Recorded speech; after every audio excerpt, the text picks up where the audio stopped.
আলাইকুম। আমি আজকে গরু মাংস রান্না করে দেখাবো। এই কারণে আমি আগে গরু মাংস ধুয়ে ভালো করে চিপে নিয়েছি। 1.5 কাপ পরিমাণের তেল নিলাম। তেলটাকে ভালো করে গরম করতে দিলাম। তেলটা গরম হওয়ার পর আমি 4টা পেঁয়াজ, বড় বড় পেঁয়াজ কুচি দিলাম। কারণ আমি পেঁয়াজ বেটে রেখেছি, বাটা পেঁয়াজ দিব, এই কারণে 4টা পেঁয়াজ দিলাম। পেঁয়াজটা আমি বাদামি করে ভেজে নিলাম। এরপরে আমি পেঁয়াজটার মধ্যে লং, এলাচ, তেজপাতা দিয়ে দিলাম।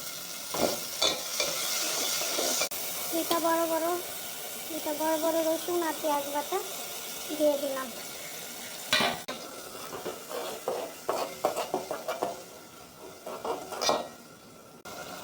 স্বাদ মতো নুন দিয়ে দিলাম।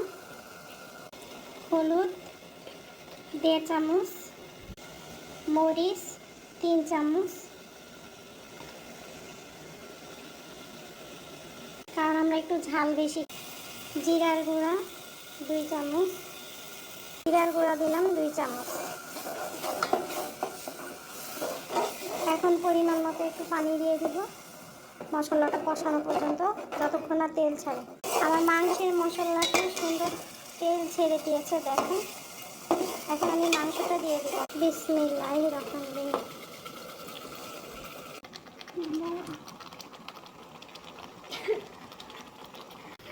এখন ভালো করে একটা নাড়া দেব।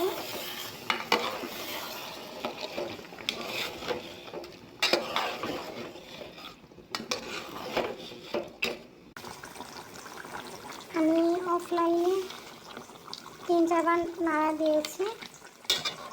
এইভাবে 5 মিনিট পর পর নাড়া দিতে হবে। আমার কষানো হয়ে গেছে, এখন একটু পানি ব্যবহার করব। পানিটা একটু গরম পানি দিবেন। গরম পানি দিলে মাংসর টেস্টটা আমার মনে হয় ভালো থাকে। আলহামদুলিল্লাহ, আমার রান্না শেষ। এখন পরিবেশনের পালা। আমার রান্না করা শেষ, এখন পরিবেশনের পালা। খেয়েছে সবাই, খেয়ে অনেক প্রশংসা করেছিল রান্নাটা।